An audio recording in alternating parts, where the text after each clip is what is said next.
우리 제목 말씀 한번 따라할까요? 말씀 사모함이 영적 부흥으로. 한 번 더 하겠습니다. 말씀 사모함이 영적 부흥으로. 여러분, 이 땅을 살아가다 보면 눈물 흘릴 때가 참 많이 있죠. 슬퍼서 울고, 기뻐서 울고, 감동받아서 울고, 때로는 억울하고 답답해서 울기도 합니다. 똑같은 눈물에서 똑같은 눈물이 흘러나오는데 그 눈물에는 참으로 다양한 의미가 있는 것 같습니다. 여러분, 국제시장이나 영화 보셨죠? 국제시장이나 영화를 보면 이산가족 찾기가 나오지 않습니까? 6.25 전쟁 당시 중공군이 개입하면서 전세가 불리해지자 미군과 우리 국군 1사단은 흥남부두에서 철수를 하게 됩니다. 이때 영화의 주인공은 미국 피난민 틈에서 철수하는 배를 타기 위해 흥남부두로 가다가 그만 그 손을 잡고 있던 그 어린 동생의 그 손을 놓쳐버리죠. 순식간에 이산가족이 되어버렸습니다. 행방을 알 수 없었죠. 그렇게 그 오빠는 부산에 내려와서 국제시장에서 장사하며 정착하지 않습니까? 그러다 KBS에서 이산가족 찾기 운동이 펼쳐지는 것을 보고 여동생을 찾는 사연을 접수시킵니다. 방송국에서 연락이 오죠. 여동생 같은 분을 찾았다. 기대하는 마음으로 방송국 스튜디오 가보니까 화상으로 연결되어져서 그 여동생으로 추정되는 분이 저 미국에 있다는 거예요. 화상 통화를 하면서 그림을 보면서 동생을 봤는데 이미 오래전 일이니까 그분이 맞는지 알 수가 없잖아요. 한국말도 잊어버리고 본인의 이름도 모른다는 거예요. 통역을 통해서 이야기를 듣고 자기가 흥남부두에서 미군에 발견되어져서 입양되었다는 소식을 듣게 되었고, 그런 이야기를 나누다가 그 오빠가 하는 말이 자기 여동생 귀에는 사마귀가 있다라고 이야기하죠. 그러자 그 동생이 귀를 들쳐서 사마귀를 보여주자 내 동생이 맞다면서 그 오빠가 울고, 그 장면을 보고 있던 그 방청객들도 울고, 아나운서도 울고, 그 장면을 보고 있는 온 국민도 울고, 그 영화를 보고 있는 저도 울고, 그 영화관에 있는 모든 관객들이 다 울었습니다. 여러분, 이때 그 눈물 흘렸던 그 주인공의 그 눈물의 의미는 무엇일까요? 잃어버렸던 동생을 찾았다는 기쁨의 눈물이고, 그 동생의 손을 잡아주지 못했다는 미안함의 눈물이고, 또한 지금까지 살아있어 준 것에 대한 감사의 눈물입니다. 이처럼 우리가 흘려내리는 이 눈물에는 참으로 다양한 의미가 있다는 것이죠. 오늘 본문을 보면 이스라엘 백성들이 울고 있습니다. 얼마나 우는지 지도자들이 이제 그만 우세요, 그만 울으세요 라고 말릴 정도입니다. 8장 9절 말씀 우리 한번 읽어볼까요? 백성이 율법의 말씀을 듣고 다 우는지라. 청동 느헤미야와 제사장 겸 학사 에스라와 백성을 가르치는 레위 사람들이 모든 백성에 이르기를 오늘은 너희 하나님 여호와의 성일이니 슬퍼하지 말며 울지 말라 하고. 아멘. 지난주에 살펴본 대로 성벽 재건 공사를 마친 이스라엘 백성들은 자원하여 에스라에게 하나님 율법 말씀을 들려달라고 요청했고, 새벽부터 정오까지 말씀을 이해할 수 있는 모든 이스라엘 백성들이 남녀노소를 막론하고 모였는데 여호와의 율법책 위에 기가 붙어 있을 만큼 간절한 마음으로 말씀을 받았습니다.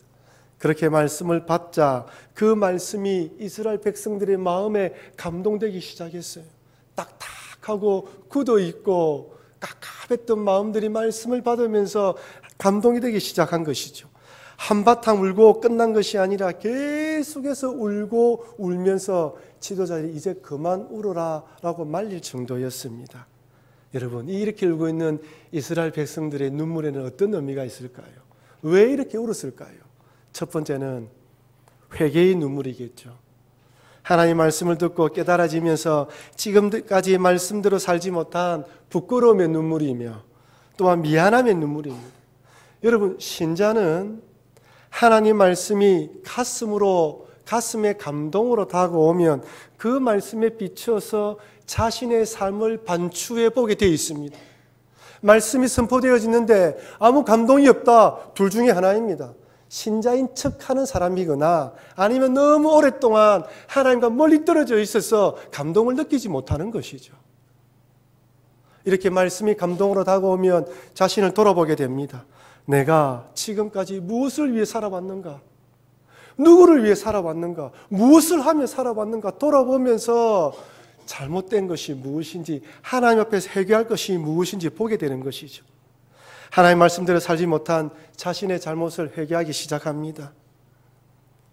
신앙의 손해를 보는 줄 알면서도 눈앞에 보는 돈 때문에, 물질 때문에 하나님 말씀대로 살지 못한 것, 잘못한 줄 알면서도 그 돈 때문에 남의 가슴에 대못을 박으면서도 냉정하게 대했던 것,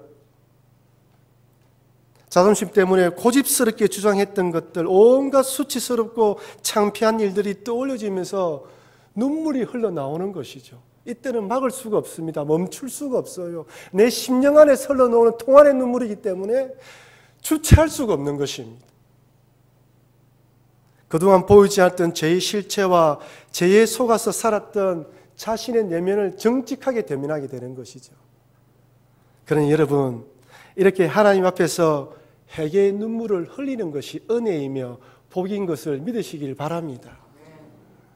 마치 바울이 회심하기 전 그리스도인을 핍박하기 위해서 다메섹으로 갈 때 부활하신 예수님이 직접 찾아오셔서 바울을 회심하도록 만들어 주었던 것처럼, 얼마나 희박한 죄인인 줄 깨닫게 해주었던 것처럼 이스라엘 백성들은 말씀 앞에서 자신의 죄를 회개하고 있습니다.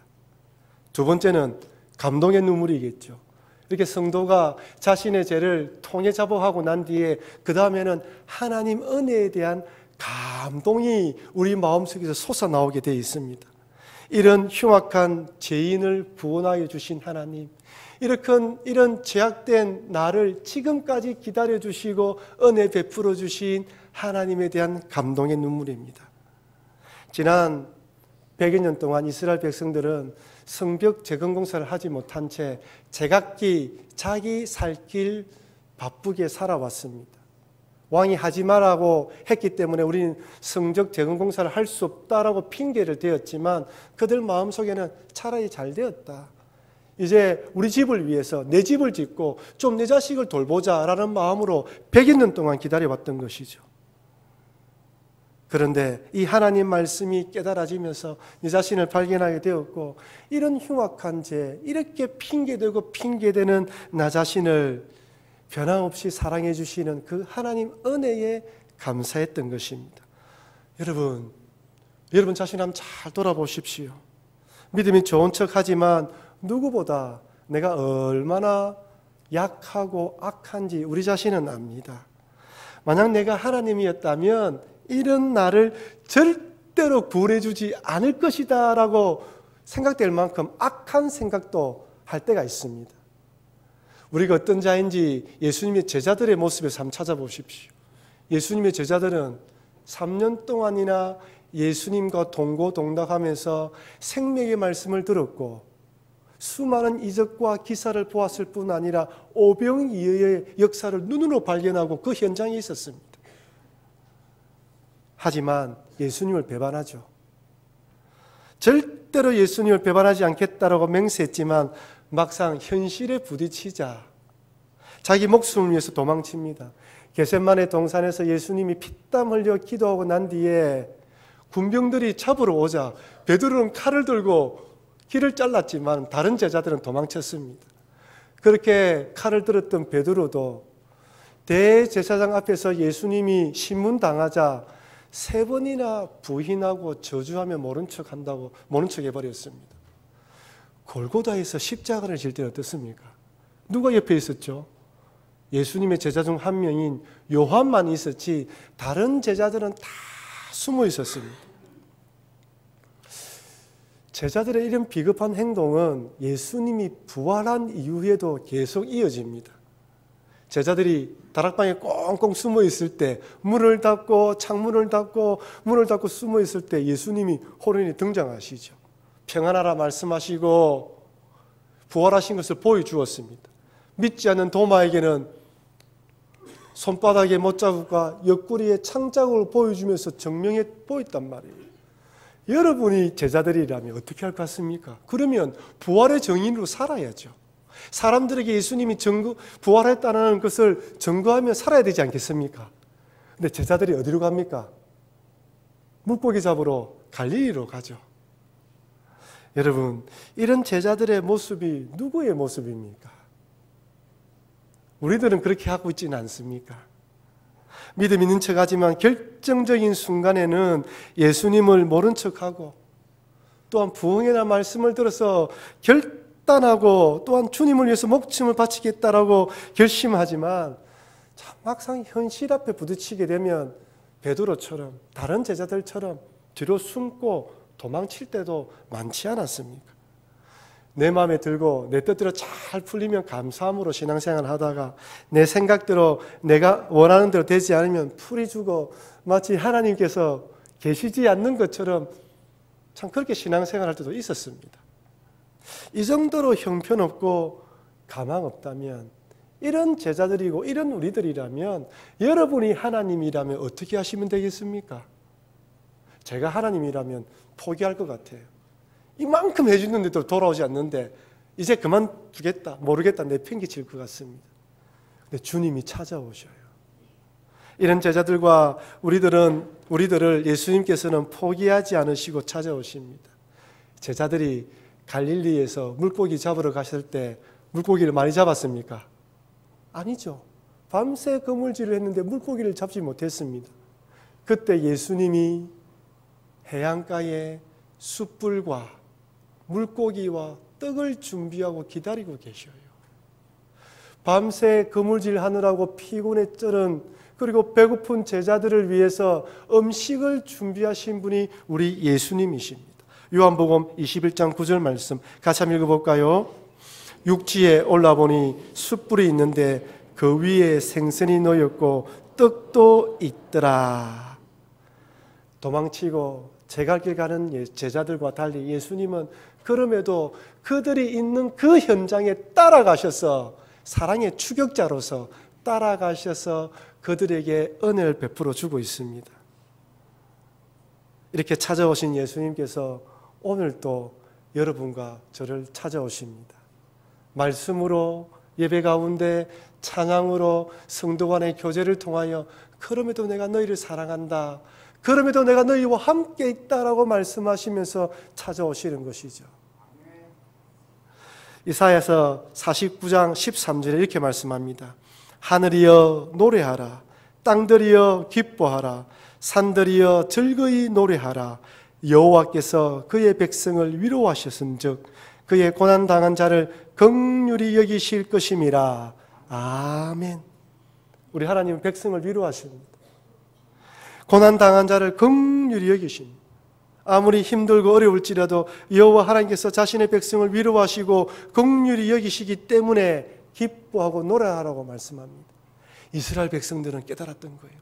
100년 동안 하나님의 말씀대로 살지 못하고 성벽재건도 하지 못했는데 그럼에도 성벽재건 완성되게 만들어주시고 말씀으로 찾아와셔서 잘못된 것을 돌이키게 만들어주신 그 하나님, 그 하나님께 감사하며 감동의 눈물을 흘렸던 것입니다.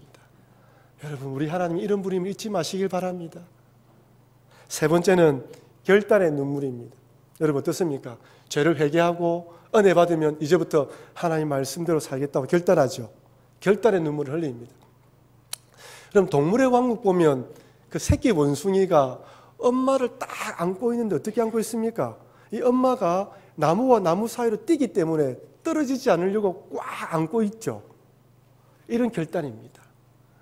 제가 2001년도에 뉴질랜드에 있는 바이블 칼리지에서 공부를 했습니다. 그때 제 큰애가 3살, 막내가 14개월이었어요. 참 지금 생각해 보면 참 그때는 겁도 없었던 것 같습니다. 그 어린아이를 데리고 참 말도 통하지 않는 나라를 가서 공부할 생각을 했으니까요.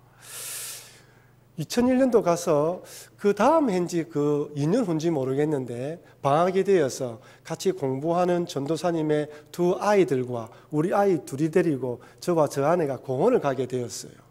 공원에 도착해서 차에서 아이들을 내리고 제 아내가 내리고 저는 차를 주차하기 위해 돌고 또 왔는데 제 아들 강현이가 보이지 않는 거예요. 제 아내가 다른 아이를 챙기느라고 광야를 놓쳐버린 것입니다. 주차장으로 왔을 것이라 생각하고 주차장에 가보니 아이가 안 보여요. 미친 사람처럼 막 왔다 갔다 하고 있으니까 저기 백인이 저를 보면서 아이를 잃어버렸냐고 묻는 거예요. 내가 아이를 찾고 있다 했더만 따라오라면서. 그 공원 옆에 동물원이 있었는데 그 동물원에 일한 스텝인데 아이가 혼자 왔다 갔다 하고 있으니까 그 아이를 데리고 경비실로 간 거예요. 관리실로. 관리실에 제가 가보니까 한 한국 아주머니가 제 아이를 안고 달래고 있더라고요. 사연을 물어보니까 이분도 관광객인데 동물원 구경 왔다가 한국 아이가 엄마하고 울고 있으니까 길을 잃어버렸구나 생각하고 달래고 있었습니다. 제가 그 관리실로 들어가자 광현이가 저를 발견하고는 제 목을 꽉 끌어안고 얼마나 우는지, 나 아이가 그렇게 힘이 센지 처음 알았습니다. 안 떨어지려고 하는 거예요. 자기 딸아, 그 잠시 잠깐 부모를 떨어지고 있으니까 놀란 것이죠. 지금 이스라엘 백성들 이런 마음이에요. 하나님을 떠나서 생활하다 보니까 이게 아니구나. 이제 하나님 떠나면 안 되겠다. 하나님 꼭 붙어 있어야지. 이런 마음으로 제 아이가 제 목을 끌어안았던 것처럼 하나님께 꼭 껴안으면서 결단하면서 눈물을 흘리고 있는 것입니다. 하나님 은혜에 감동되면 누구나 자신의 죄를 회개하고 감사하면서 결단의 눈물을 흘리게 됩니다. 그렇다면 여러분들은 언제 이런 눈물을 흘려보셨습니까? 신앙생활하면서 언제 이렇게 회개하며 감동받으며 또한 결단의 눈물을 흘려보셨습니까? 이전에는 금요 심야 기도를 마치고 나면 성도들이 돌아간 그 자리에는 눈물들이 뚝뚝뚝 떨어져 있었어요. 제가 교역자로서 맨 마지막에 나가다 보면 그 눈물 자국이 늘 있었습니다. 지금 우리 교인들이 하나님의 은혜를 사모하며 울면서 기도해야 되는데 이런 눈물의 기도가 많이 보이지 않아서 한편은 참 안타깝습니다. 이런 회개의 눈물, 감사와 감동의 눈물, 결단의 눈물을 회복하시는 여러분과 제가 되길 주의 이름으로 축원합니다. 우리는 하나님을 믿는 사람들입니다. 현실의 상황 속에서 힘들고 어렵지만 그럼에도 주님이 살아계심을 기억하면서 믿음으로 살아가는 자임을 잊지 마시기를 바랍니다. 이렇게 온 백성들이 울고 또 울자 느헤미야와 에스라가 오늘은 성인이니 그만 울라고 이야기를 합니다. 느헤미야 8장 9절 10절 우리 같이 한번 읽어보겠습니다. 백성이 율법의 말씀을 듣고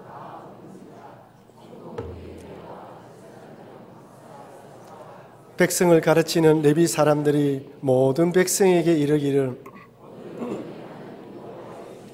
슬퍼하지 말며 울지 말라 하고 느헤미야가 또 그들에게 이르기를 너희는 가서 살찐 것을 먹고 단 것을 마시되 준비하지 못한 자에게는 나누어 주라. 이날은 우리 주의 성일이니 근심하지 말라. 여호와로 인하여 기뻐하는 것이 너희의 힘이니라 하고. 아멘.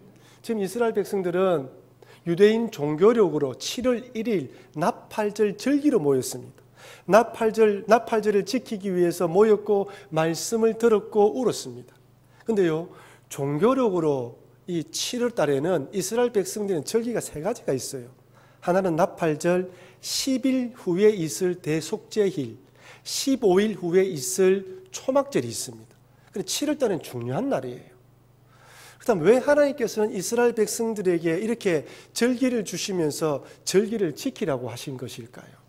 그것은 알다시피 사람들은 잘 잊어버립니다. 그때는 결심하고 결단하지만 시간을 지나면 잊어버리는 것이죠. 그래서 절기를 통하여서 하나님의 구원 사역을 잊어버리지 않고 반복적으로 정기적으로 기억하도록 절기를 주신 것입니다. 오늘 우리가 맥주 감사주일로 지키는 날입니다. 이날은 출애굽기 23장 16절 말씀에 맥주절을 지키라. 이는 내가 수고하여 밭에 뿌린 것에 첫 열매를 거둠이니라 라는 말씀에 따라 7월 첫째 주를 맥주 감사주일로 지킵니다. 사실 농경 문화가 아닌 이런 사회에 살아온 우리들에게 이 맥주 감사주일이라는 것이 생소할 수는 있지만은 그 의미가 무엇이냐면 지난 6개월 동안 지켜주신 하나님에 대한 감사를 잊지 말라는 것입니다. 한 해의 반이 지나고 또다시 새로운 6개월을 시작해야 될 때 다시 한 번 더 돌이켜보면서 하나님께 감사하는 것이죠. 여러분 지난 6개월 한번 돌이켜 보십시오. 돌이켜 보면 개인적으로, 교회적으로, 국가적으로도 참 힘든 일이 많았던 것은 사실입니다. 하지만 이렇게 맥주 감사주일로 지킬 수 있다라는 것만으로도 감사 제목 중에 하나일 수가 있습니다.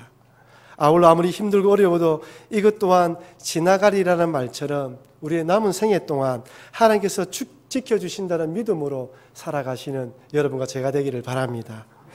이렇게 느헤미야가 에스라가 절기를 맞이하여 말씀을 듣고 울기 시작하자 울지 말라고 하셨죠. 그 이유가 무엇일까요?